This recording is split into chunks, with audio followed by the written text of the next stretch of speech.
What is up, Who Dat Nation? Welcome inside another edition of the Straight Up Saints podcast presented by Boot Crew Media and Hornitos Tequila. It's your host, Chris Rosvoglou, and let's face it, last week was so bad for the New Orleans Saints that I was sitting there on a Sunday having to go to town on those Hornitos Tequila seltzers you see right there, which, by the way, is the official sponsor of the Straight Up Saints podcast. And I know a lot of you guys after week one, including myself, were so excited. How could we not? 38-3. You thrash the Packers, and then it's week two, and you're ready for an encore, and instead the encore is so bad, it's pretty much a sequel of a really shitty movie, and you just didn't want to see it, and the Saints got absolutely dominated by the Carolina Panthers, and that led to so many questions from every Saints fan out there, including myself, talking about what is this actual offense?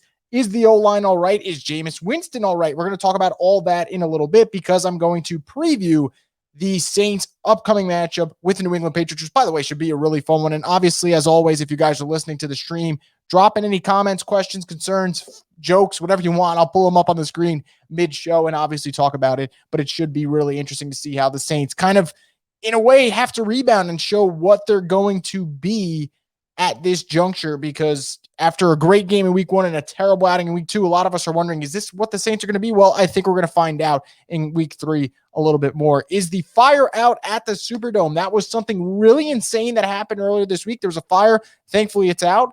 They don't think it's going to affect the Saints possibly returning to the Dome for week four, which everyone's hoping they can do. Saints, Giants, week four. That would be pretty awesome.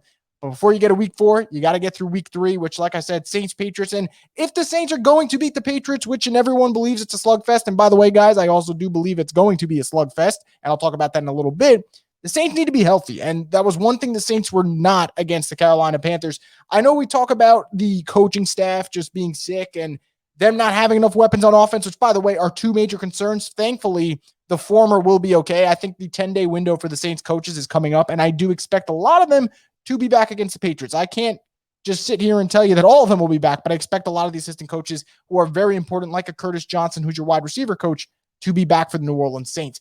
As for the players who missed time, well, my hope, and after looking at the injury report, I think it's actually a really fair hope, is that the Saints are going to have most of their impact defenders back in the lineup. Just looking over what happened with the injury report, the main one here, you have Gardner Johnson back at practice, Marshawn Lattimore, you have Pete Werner, PJ Williams, Peyton Turner, Calvin Throckmorton. All those guys are listed as limited. You also have Peyton Turner listed as limited with an elbow, and then you have Tano Passanio, your defensive end, who looked really good in week one, gets injured in week two. He was a full participant. He was dealing with the calf injuries, which is why he sat out on Sunday. Remember, Gardner Johnson, Lattimore, and Passanio all tried and worked out with trainers prior to the Panthers game, decided to not give it a go. And I think that's a good sign for their week three status, for them to miss week two, but be so close. You get an extra week of rest. I think that's a good sign. As for the injury report as a whole, I kind of broke it into three parts, and you guys saw on Twitter, I already discussed it, but I'll just bring it up for anyone who hasn't seen yet. The bad news, and we'll start with the bad to get it out of the way. Peyton Turner, listed as limited with an elbow injury. I think the last thing you really want as a Saints fan is Peyton Turner, who, by the way, was sensational in week two. Probably the only player who really had a great game for the Saints. The last thing you want is for Peyton Turner to be injured.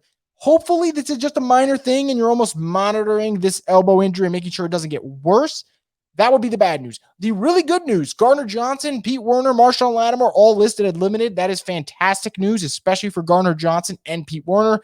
Lattimore, I kind of expect him to be limited for a while. I think that he's a guy who, with this thumb injury, you kind of just have to wait and see how it goes. Obviously, it's not something that you worry about long-term, but in the short term, you want to make sure that it doesn't become a long-term problem. So that's why the Saints are monitoring there.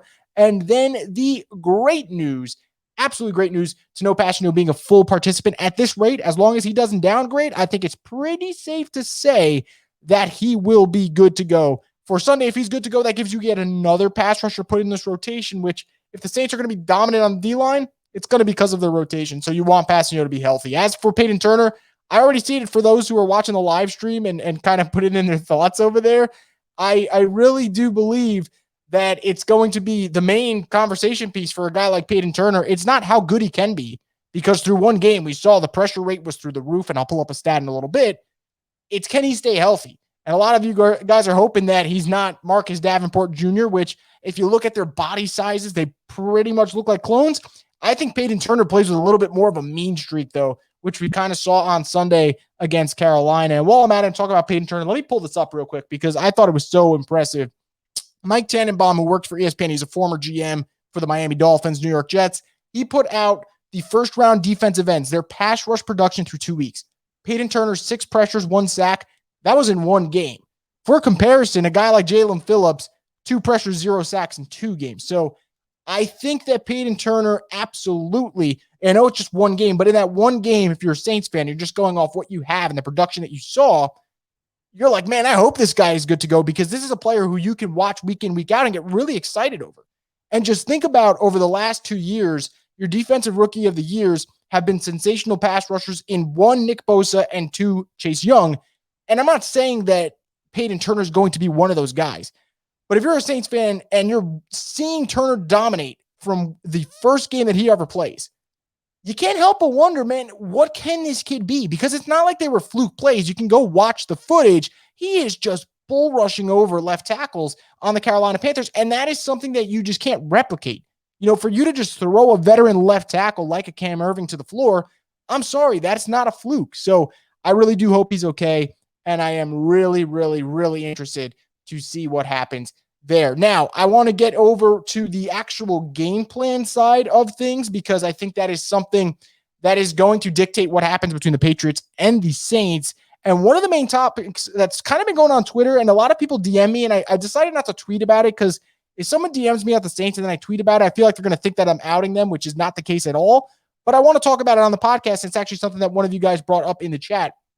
It's Alvin Kamara. So I raved about Alvin after week 1, and rightfully so. He was great, and they didn't overwork him. And then week 2 comes, and I just don't think Alvin really did much at all. Personally, I mean, the usage wasn't great. The Panthers had a really good plan to stop him, and he almost at times looked a little disinterested. And I had a lot of people say, is he not happy with the Saints, or was he frustrated with the play calling, or does he want out? What is going on? And first off, it's just 1 game. So before we shoot out all these takes, we got to really put everything into perspective. It's 1 game against a team that defended him very well. And again, the Saints were not going to be able to run the football because they decided to put themselves in such a big hole. And honestly, they didn't look like they had any interest in running the football anyway. They were just throwing the ball from the get-go. So that's a concern. And I think for Kamara, I think the one thing about him, and I like it and I don't like it at the same time, is I think he will never take unnecessary hits. It doesn't mean he's making business decisions, but you got to kind of live to see another down. And what's the point of him fighting for extra yards if they are down by a dramatic amount? Or what's the point of him fighting for extra yards if he doesn't believe he can get that first down? Now, it leads to him sometimes, like a play in Carolina where he cut it short and he should have had the first down and he doesn't get the spot. But frankly, that's because he didn't really give his 100% effort.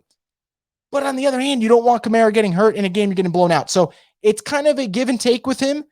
I think that you guys are absolutely right putting in the chat. I think Bill Belichick's going to want to take him out of the game, because the one thing Belichick is so consistent with is he will not let your best weapon beat his defense. It doesn't matter if you're a tight end, wide receiver, quarterback, running back, doesn't matter.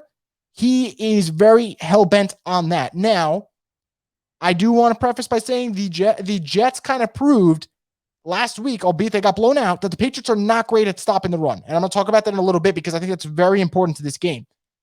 As a receiver, though, it would not shock me in the slightest if the Patriots have some type of, whether it's a double team, whether it's actually putting a legitimate slot corner on Alvin Kamara, which I think the Cowboys did a couple years ago on Thursday Night Football, and they had a lot of success with that.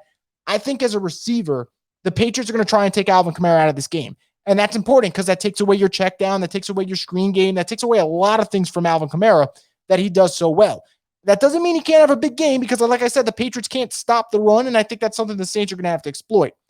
But if Alvin Kamara does get limited as a pass catcher, where the hell do the Saints go is kind of the question that a lot of people want to know, because Marquez Calloway hasn't shown up. Traquan Smith is out. Michael Thomas is still going to miss time. Chris Hogan, well, he had that nice touchdown against the Packers, didn't do anything against the Panthers. Little Jordan Humphrey, not really sure you can really rely on him. So the Saints receiving corps, and, we thought a guy like Troutman would step up. He hasn't done it. So the receiving corps is leaving a lot to be desired. And I do kind of wonder what happens if Alvin gets taken out. So I really do think it's really important. And that's why I mention it, and I'll just get into it while I'm at it. The run game is imperative for this game. And I can't stress it enough. And the Jets were able to run for over 150 rushing yards against the Patriots in a game where, let's be real, they were not even competitive. Zach Wilson threw 4 picks. The passing game wasn't there. And yet, even though the Patriots knew that the Jets couldn't pass the football, they couldn't stop the run. I found that very interesting. I think that's something that the Saints can use to their advantage. And remember, when you run the football well, like you did against the Packers, what does that set up? That sets up your play action pass. That puts you in good field position. That takes less pressure off of Jameis Winston, who, let's be real, is going to face a lot of exotic coverages from Bill Belichick. And I know it's a weird word to use, but I think it's the best word to use for the way that a Bill Belichick defense is. Bill Belichick loves to give you things and coverages that you do not expect. And the reason he does that is he's trying to trick you and make you think that someone's open and they're not open. Instead of you throwing to a guy who you think is going to be open, that might end up being a pick. And that's something that Jameis Winston's obviously going to have to be careful with. But it all starts up front for the Saints. They got to be better. And I think it can't get worse than last week. I want to say that. It cannot get worse than last week. But I think that the Saints are going to have a much better performance up front. Just before I get to the next topic, you guys asked why hasn't Stills been brought up yet? I wish I knew, man. I wish I knew. I would love to see Kenny Stills brought up this week. He can't possibly be worse than what the Saints are using at wide receiver right now. And look, Kenny Stills has experience going up against the Patriots. He's played in the AFC for a while, especially on the Dolphins. He kind of knows what to expect from a Bill Belichick defense. I think this is the week to bring him up. Yet again, you guys also mentioned Chris Hogan, former Patriot. So the Saints have some receivers there who have some potential of maybe knowing what to expect from a Bill Belichick defense, which is very important. On the defensive side of things, man, I want to see, and I don't know if he's going to play, so I have to put that out there before I say what I'm about to say, but I would love to see Pete Werner at linebacker because there's 3 reasons why. First, I loved him at Ohio State. I know a lot of people were upset with the pick because they wanted Jabril Cox from LSU, and I get it, man. If you're from Louisiana, you're like, man, I want Jabril Cox. I don't blame you at all. He was really fun with the Tigers. But Pete Werner at Ohio State was an absolute beast in terms of just doing your job. Do your job, be in the right spot, make the tackle you have to, and cover when you need to. And that's something that he did very well. So he was good at Ohio State. That intrigued me. He can cover in space. That also intrigues me. And then 3, I do not think Pete Werner can be any worse than what Zach Bond was in week 2. And I like Zach Bond, but Zach Bond got basically just attacked nonstop throughout the game over the middle of the field. Carolina sought him out, thought he was the weak spot for the Saints defense, and they exploited it. Doesn't matter if it was McCaffrey, whether it was Dan Arnold, they went after him. And now I want to see Pete Werner, who can defend the run, who can defend the pass. And I think Pete Werner's ability to defend the pass has actually been a really underrated trait for him. I think that is going to be important. Now, I see you guys mentioned the chat. I'm going to bring it out there. I do agree. I think that McCaffrey's he's going to fry whoever you got out there. I don't think that's a question. But when Bond just looks lost in coverage for the majority of the game, that obviously is very, very, very concerning. And for a Saints team that obviously needs Quan and he's not healthy, I think it's important to kind of see what Pete Werner can do, because at this point, if you're the Saints, you always know what you got in DeMario. What do you have next to him? And I really hope that Werner gets a shot. And obviously, I still want to see Zach Bond play, but I like when Zach Bond is north to south, not east to west. And the Panthers did a good job of getting him in situations where he was east to west, and that's where you're going to get him. So I really do think that's going to be a concern for me, but I want to see if Pete Werner can play. Another player that I want to see step up, whether it is just not a lack of production right now or just not a lack of opportunity, Marquez Calloway. I know that the Patriots usually don't let you just beat them over the top, so I'm not saying Callaway's going to come out here and have a big game, because I did that last week and it didn't work to my advantage here. But where is Marquez Calloway? Because I find it very odd. I think Marquez Calloway is someone who, he didn't just play well in the preseason. He looked sensational in the preseason. I know the preseason isn't the regular season, and I kind of think this is going to be a valuable lesson for all of us moving forward. But I thought Callaway would be much better. And the fact that he's not doing anything right now, and I know a lot of it has to do with the O-line not holding up. And if the O-line doesn't hold up, Winston doesn't have time to look for his receivers. But Callaway has been disappointing, and I really do hope that he kind of bounces back this week. I think that he needs a game to really just get his confidence going. And I know a lot of you guys have said it, and I totally agree. When Michael Thomas comes back, that's going to make life a lot easier for Callaway. But you'd like to see Callaway have at least one big game during Michael Thomas's absence. And boy, we know the Saints absolutely need it. So before I get into what we need to know for this matchup, I'll show you guys have a couple of questions for those watching the live stream, and I'll pull it up real quick. Now that Roby has a little bit more time to learn defense, do you think he'll be more solid? I absolutely do think so. I'm not worried about Bradley Roby in the slightest. I think that he is going to be a very fine addition to the Saints secondary, and he was able to still make plays. the funny thing is, a lot of us kind of thought the Saints secondary got torched on Sunday, and then you went back and you looked. The average separation for the Panthers receiver was only about like 1.4 yards. Darnold was actually just thrown into tight windows and was making plays. And I think that's a good sign for a secondary that was missing Marshawn Lattimore, that was missing CJ Gardner-Johnson. I think that's a good sign for the New Orleans Saints, but also a good sign for Bradley Roby. Do you think Marshawn Lattimore plays? I kind of think Marshawn Lattimore plays, but I want to say this. I don't think Lattimore needs to play. The Patriots are not a team that is overwhelming at wide receiver. They're overwhelming at other spots. Wide receiver is not one of them. Kendrick Bourne, Nelson Aguilar, Jacoby Myers, none of those names are like the dominant threats that can just take over a ball game. And the Patriots are not a passing team right now. They're really a run the football, take the check down, move the sticks type of team.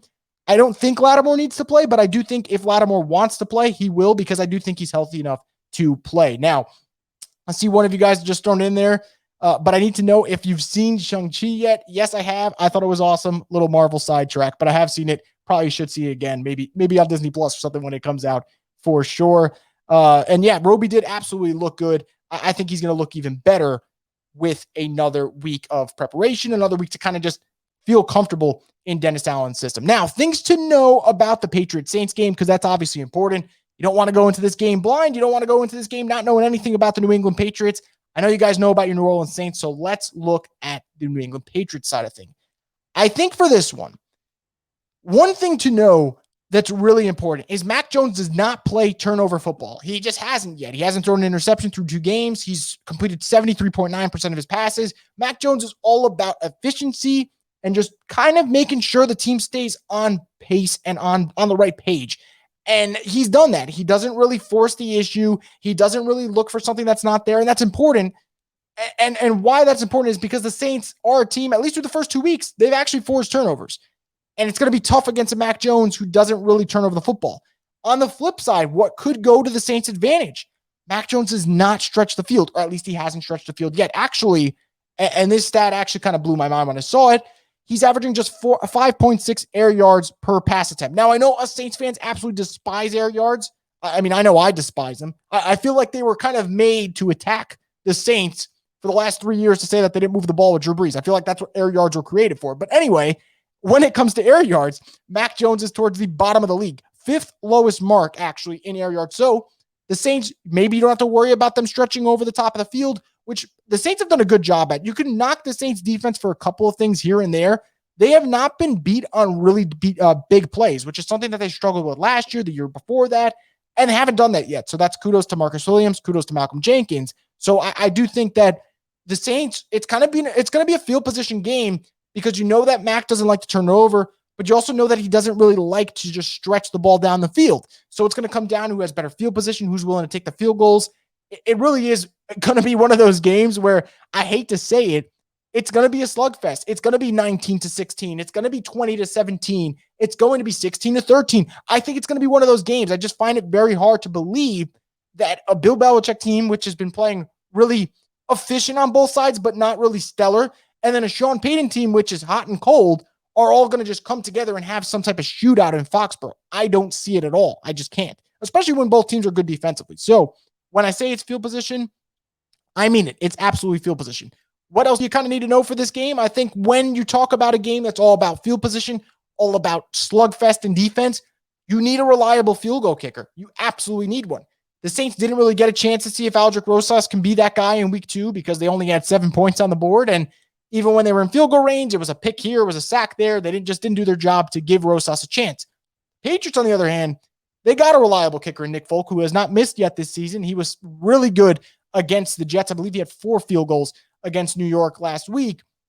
That's important, because we know when Will Lutz is healthy, the Saints have a reliable kicker. Do they have one in Aldrick Rosas? Well, we're going to find out, and hopefully, the answer is yes, because if not, that's a game that you could lose because you don't have an efficient kicker. So I'm really actually worried about that. That is something that's high on my list in terms of concern, is the Patriots can win that kicking battle. Can the Saints match up, though? Because it's a game where you're going to have to, 3 points is a big win in a slugfest. I know that sucks, but it's the truth. So I'm going to look at that. And then J.C. Jackson, that is the name. If you're a Saints fan, you do not want to hear J.C. Jackson's name during the broadcast. Not one bit, because this is a guy who pretty much has an interception every single game at this rate. He had 9 last year. He's already got 2 this year.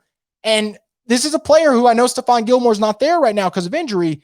J.C. Jackson can hold his own weight, and he is a game changer. He is a turnover creator for the Patriots. If you're the New Orleans Saints, you do not want to hear J.C. Jackson's name. I'm not saying you don't target J.C. Jackson. He's not prime Darrelle Revis, but man, he is a playmaker for that New England secondary. So I'm really interested to see what happens there. You guys are asking, how much longer is Will Lutz out? Saw a video of him kicking. Yeah, look, I still think Will Lutz, you're looking at maybe November. I think November would be the dream scenario for him because it is a long process. I remember when they said it could be like anywhere from 8 to 10 weeks. And I think if we're going off that timeline, I think November is a nice little target area for Will Lutz. Man, I would love to see him back there for sure. Now, what is the keys to victory? Well, you guys brought it up and you guys have done a good job of actually mentioning it the whole time. Their run defense, I think that is where they're going to get exposed. I think that is where the Saints are going to have success. So if we're going to start about keys to victory, let's start off with the main key. You got to run the football. I don't care if it's with Alvin Kamara. I don't care if it's Tony Jones Jr. Run the football. It sets up the play action. It takes the pressure off Jameis. It does everything well. There was no reason why the Saints didn't run the football last week. There's no reason. They just looked like they weren't interested in getting that part of the ground game going, so they didn't do it. And I would like to see them do it against a team that gave up 152 yards to Michael Carter, Ty Johnson, and Tevin Coleman. I think the Saints can have success in that department, and if they do, then who knows? That's how you take the pressure off Winston. If not, you telling Winston to win the game against Bill Belichick's defense, you're asking for a lot there. You're asking for an awful lot. So the run game needs to show up. I think when the run game shows up, the one thing that does well is that frees up the O-line mistakes. You're not going to worry about a free rusher when you're running the football. That's never on your list of concerns. So I think that if they run the football, it opens up a lot for this team. I also think the O-line, obviously an easy key here, they need to be better. This Patriots D-line did a good job last week against Zach Wilson. They had 4 sacks. They forced him into so many mistakes. He had 4 interceptions, guys, 4 of them. It's pretty insane. They need to be better.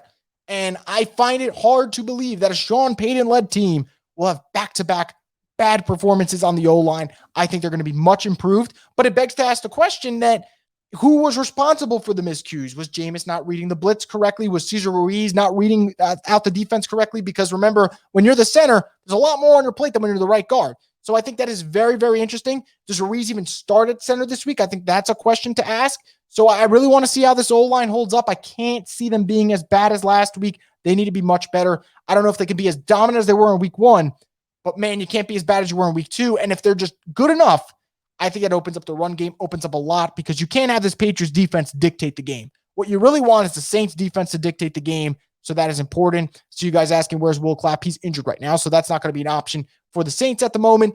And my third kind of key to this one, and I'm not going to go all about the offense. Defense obviously has to do their side of the job and limiting Damian Harris. I think Damian Harris is probably right now the most underrated back in football right now because he just continues to produce. It doesn't matter if it is against the Dolphins. Doesn't matter if it's against the Jets.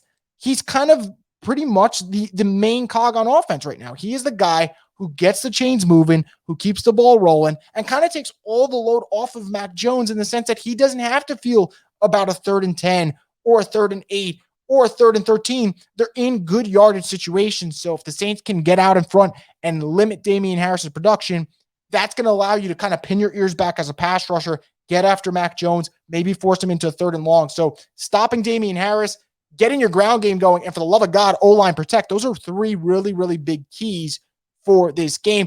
Now I'm going to answer some more questions that you guys dropped the chat, and I'm going to get to my final little spiel for this game because I do think that this game is going to be a fun one, albeit not high scoring. First question you guys have there. You think Callaway has a breakout game? Man, I said last week he was going to have a breakout game, and apparently he decided that last week was his bye week. So, although the whole offense thought it was the bye week last week. So, I'm not going to even say it's his breakout game. I won't do it. I think that one player who I would like to see have a breakout game is Deontay Harris, because like I said, in a field position game, a punt return changes everything, or a kickoff return changes anything, or a screen pass changes a lot. So, I think Deontay Harris is the guy that I'm going to keep an eye out on. I would love to see him have a big play or 2. Do you think MT's coming back after the bye week? I do think that Michael Thomas comes back on Halloween. I know the Seattle game is after the bye week, and that kind of seems like a nice scenario there. But then they play 6 days later, and I just don't know if the Saints want Michael Thomas to play 2 games in a span of 6 days. That seems kind of risky to me. I would sit him until Halloween. I kind of think that's what's going to happen. I think we'll see him on Halloween. Do you think the O-line starters will start again, or will Ryder start at center and Ruiz at right guard? I'm actually really curious. I think that's a fantastic question, and I wish I had the answer for you. But I do think after week 2, if you're the Saints, do you feel comfortable starting Ruiz at right guard? Do you feel, at center, excuse me, but on the flip side, do you feel comfortable with starting a guy who just signed 2 weeks ago at center? So I think this is a tough spot for the Saints. And I think what's really frustrating is you've had the two ends of the spectrum. Like I said, great game against the Packers, terrible game against the Panthers. And if you're Sean Payton, do you just chalk up week 2 as an absolute shit show that just didn't go in your favor and just kind of hope that Ruiz just figures it out? Or do you kind of rely with fresh blood? I really don't know the answer here. I would probably roll the dice with Ruiz one more time. I think continuity is really important. But if they put Ruiz back at right guard, I can't blame them at all, because Ruiz at center was a pretty disappointing, in my opinion. Randall, what happened with Brian Poole? Brian Poole got injured in the preseason, and then they put him on IR, effectively ended his year. I don't remember what the injury was exactly, but yeah, he is not playing for the Saints this year, which is really unfortunate, because I thought that he really would have been a nice piece for this secondary. Similar question with Caesar struggles at center. Do you think they start Austin at center and put Ruiz back at guard? Again, I think that's a fantastic question, and I can't wait to see what the Saints do, because one, that's going to tell you what they think of Ruiz at center for the long term, because if they put him at right guard, we can all end that talk about eventually McCoy being the right guard and Ruiz being the center. I just don't see it. So I think that really is interesting to see what happens there. Jameis was saying the communication errors were on him. Look, one, that's Jameis being accountable. Two, some of it was on him, but three, I do not believe that they were all on Jameis Winston. I believe some of it was on Jameis Winston, but I do actually wonder how much was also on the O-line. How much longer until Peyton Turner starts over Davenport? Man, look, if Peyton Turner continues to play at the level we saw in week 2, I think as a Saints fan, I don't even think you think about, does he start over Marcus Davenport?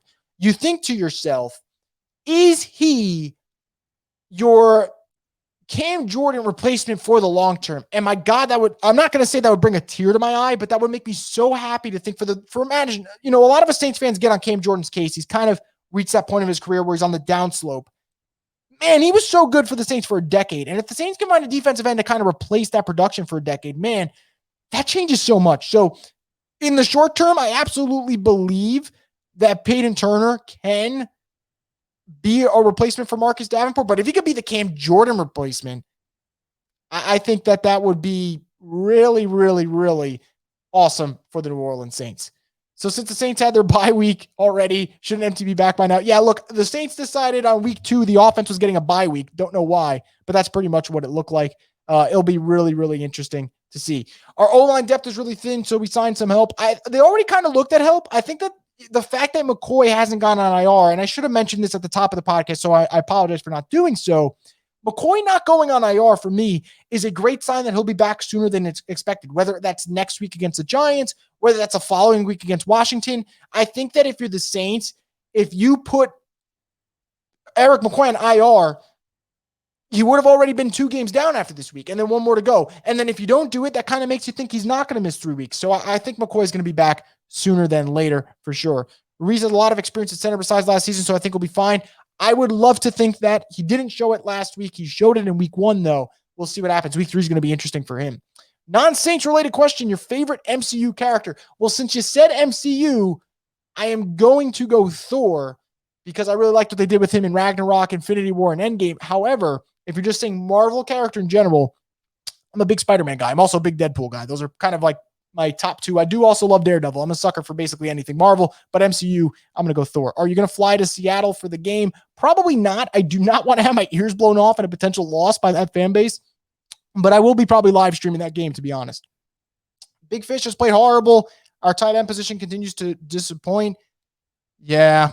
I thought Trautman was going to be really good this year, guys, and he has been really disappointing. So if Trautman ever wants to have a breakout game, please do it this week, because I do think fans are losing their patience with a guy who, it's one thing not to be a good pass catcher right now, but he's also not blocking well. He whiffed on a lot of blocks against Carolina, and that's something he did so well last year. Kind of hope that he can figure that out. And 2 more. Feel like Turner and Davenport should be the DNs, and Cam and Onyemata should be the DTs. Look, I absolutely agree. I absolutely agree. I actually kind of thought about this. If you're the Saints, you do not want to be that guy who you cut Cam Jordan a year too early and then you end up having so much dead cap space. What if Cam Jordan could kind of slide inside and become a playmaker? Because I don't think he's completely washed up. I think that's a lie. But I do think when you put him at defensive end, I think that is really, really tough for Cam Jordan because now Cam Jordan's got to keep up with faster players, whether it's a quarterback like Aaron Rodgers or a quarterback like Sam Darnold. That's just not fair for him. Kicking him inside, maybe that works. Which position group do you think is the most talented on the team? I think it has to be the defensive ends. I think the defensive ends, when healthy, you got Cam Jordan, you got Marcus Davenport, you got Carl Granderson, you got Tano Passanio, you got Peyton Turner. There are not a lot of NFL teams who could give you 5 quality defensive ends. I know we're going to get on Davenport and Cam Jordan's case and everyone's case, but they got 5 talented defensive ends. I think when healthy, the linebacker group is actually a really strong group as well, but also a little bit unproven with Bond and Werner. But honestly, every time I think about it, it's always the linebackers, the defensive ends. I'll go defensive ends. And I'm also interested to see corner. Let's see what happens with the Debo. Let's see what happens with Roby. Ken Crawley should come back. With Lattimore, who knows? That could end up being a nice group for the Saints as well. It's been the drops for Adam Troutman. It's been absolutely the concern. And for anyone wondering, you said, watch tonight's What If episode. I already did. Caught it in the morning. I thought it was pretty damn fun. It was like a party Thor. Nice little spin on the character. I definitely enjoyed that for sure.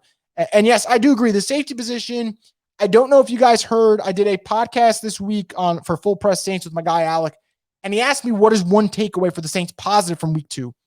And my God, week 2 was awful. But I told him, I said, the safety play for the Saints through the first 2 weeks of the season has been really good. Marcus Williams has been fantastic. Malcolm Jenkins has been a really good acquisition for the last 2 years.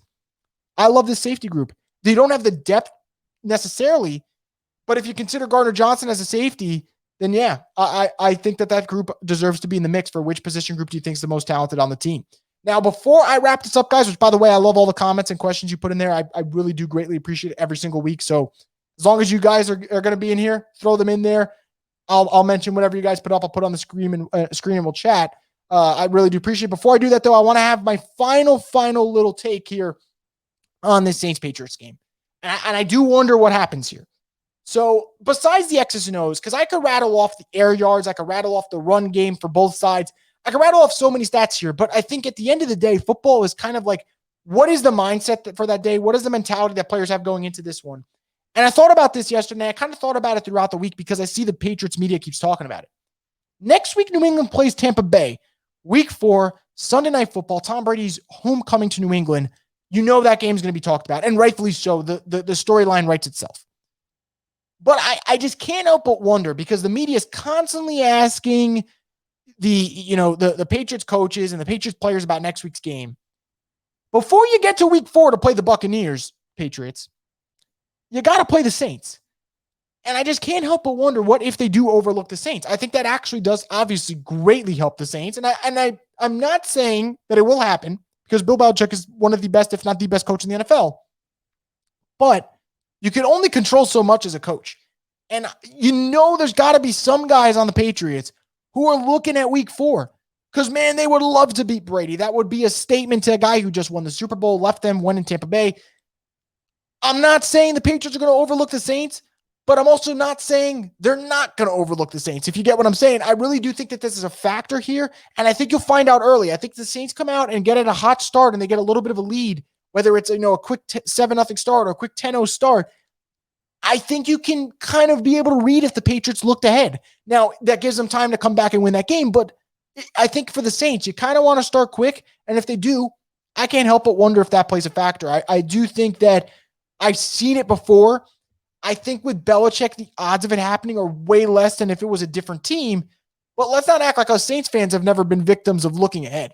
It's happened before. Not blaming the fans. Fans can't control anything. The players, though, I would say the Eagles game last year was a perfect example of it. So I think that it's a possibility. I'm not saying it's going to happen, but I do think it's something to consider. As for this game, who I'm taking, I don't know. I flip-flopped so many times. I'm going to be honest with you guys. I flip-flopped so many times. On Monday, I thought Saints, and on Tuesday, I thought Patriots, and today on Wednesday, I was thinking Saints.